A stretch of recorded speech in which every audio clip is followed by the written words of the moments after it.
how does these futures thinking and foresight approaches support countries with their long-term climate mitigation planning while also considering adaptation and resilience?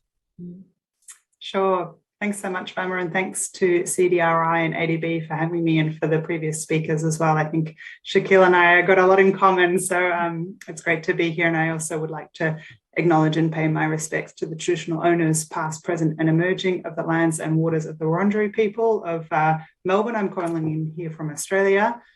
And so, as Bam already mentioned, 51 countries have submitted their long-term strategies to the UN Framework Convention on Climate Change, or the UNFCCC.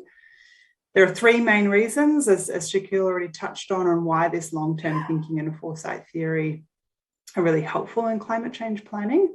Firstly, they're transformational. They really encourage that transformational thinking. A long time horizon, out to 2050 or mid-century, offers the opportunity for a country to move beyond some of the incremental thinking and planning that's happening currently. They can set an ambitious future. Sometimes that frees up some of the political constraints of future or short-term planning.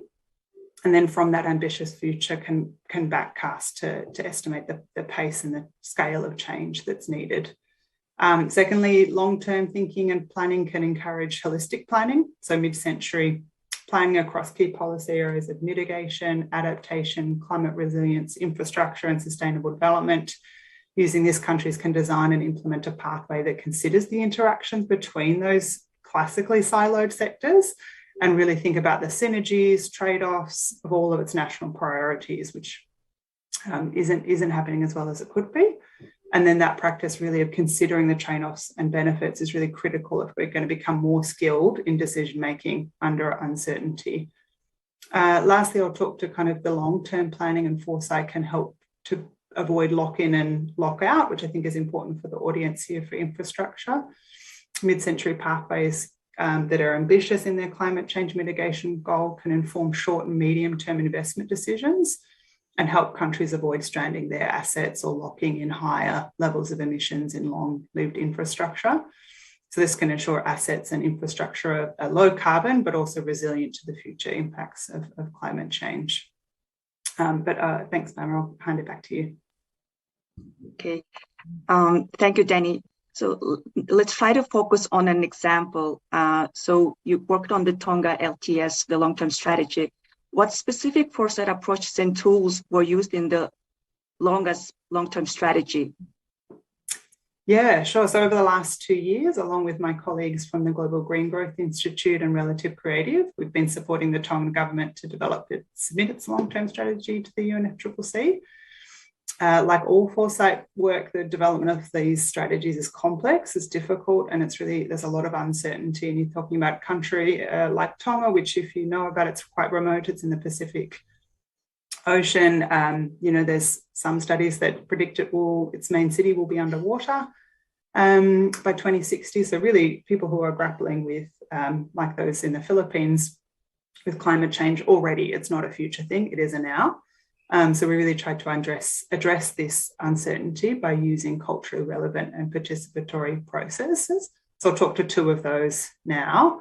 So we did use cultural metaphors and, something that Shaquille talked about in terms of building narratives. And we use this not only as a visual storytelling aid, but also to carry the strategic dialogue. And one of those metaphors, which was obviously developed with the Tongan government and sense checked with cultural kind of champions to make sure we were using it appropriately, was the use of or the practice of creating a fetaaki, which is a cloth map made from bark. It's quite a strong Tongan tradition. It's usually performed by women, and it's used to create a nagatu or a tapa cloth, which is decorated with kupesi or a certain type of design.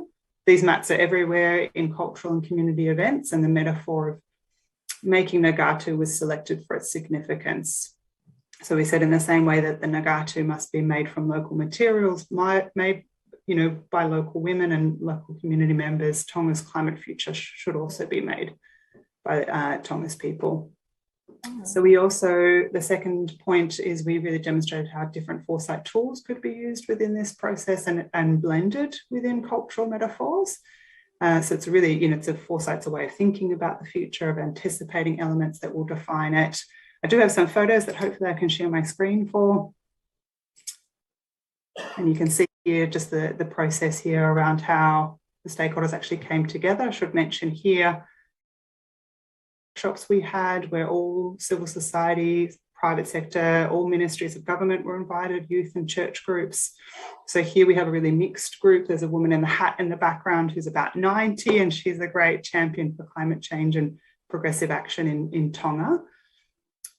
So we used Foresight theory and practice, as I said, but we also tried to relate it to local concepts.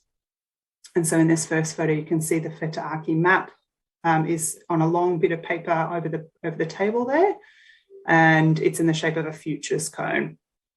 So if you're familiar with Foresight theory or futures cone is a method to portray how our ideas for the future fall into a number of categories. So that is probable or likely, plausible, could happen, and possible, might happen. So here's a completed example of that futures cone, and you can see we actually did a lot of it in Tongan language there. So you can see the different Ps, the 3 Ps as they're often called. And so you can see how participants use the intervention cards, which are these tangible cards here, and which came from the workshop prior, to place along the futures cone or the Wheta'aki map as they were considering the likelihood of each intervention in the process and how they might link together. We also used a Foresight tool called multi-level perspective, or MLP.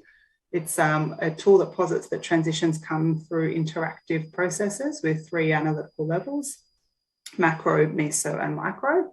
In the second workshop, we also used them to inform a workshop activity to determine the complexity and resistance to change. So you can see here lots of bits of paper and lots of movement and colour and annotation from the stakeholders. But basically what they're doing here is placing interventions across these 3 levels of scale and change, and also mapping them out over time. So once again, just considering those trade-offs, benefits, and interactions between all of the interventions that they want to see for their climate change mitigation plan. I'll stop sharing there. But really in the process of doing this with Tonga and with their government, we saw that Foresight theory and tools can be used to consider in climate change mitigation, which is, it's quite new to use Foresight in this particular type of process, but you can also use cultural context and metaphors, and actually it's pretty critical in order to build that narrative and the story around the change. So as both Mr. Kishore and Mr. Ahmed have said, what's important is not just that written output, that kind of hard planning process, but the practice of considering the future and considering options and making iterative decisions. But I'll leave it there and hand it back to you, Bama.